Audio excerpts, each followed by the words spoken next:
everyone's got a plan until they're punched in the mouth. Maybe you've heard that quote a lot recently. It stands pretty true. It's valid that it's a quotable quote. We can see this so much in our relationship with God, though.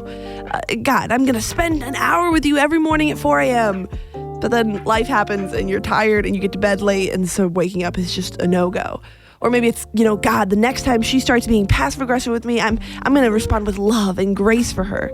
But then the conversation comes and she's passive-aggressive, and telling her off is just too hard to resist. Yeah, whatever the plan is, when life punches us in the face or the enemy comes to steal, kill, and destroy, it can feel impossible to follow through on the plans of obedience or discipline that you had before.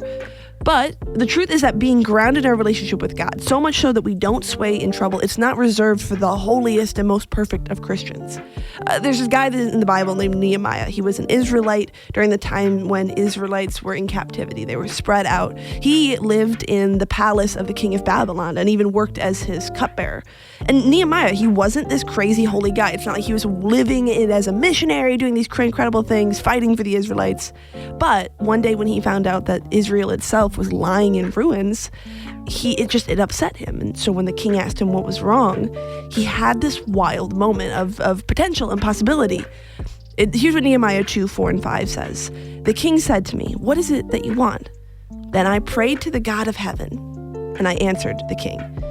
Right, this is this crazy, unique, make it or break it moment for Nehemiah. The king had limitless potential. I can't even imagine what I would say in that moment, right?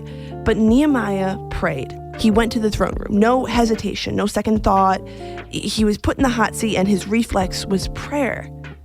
Life can be brutal, and the enemy even more so.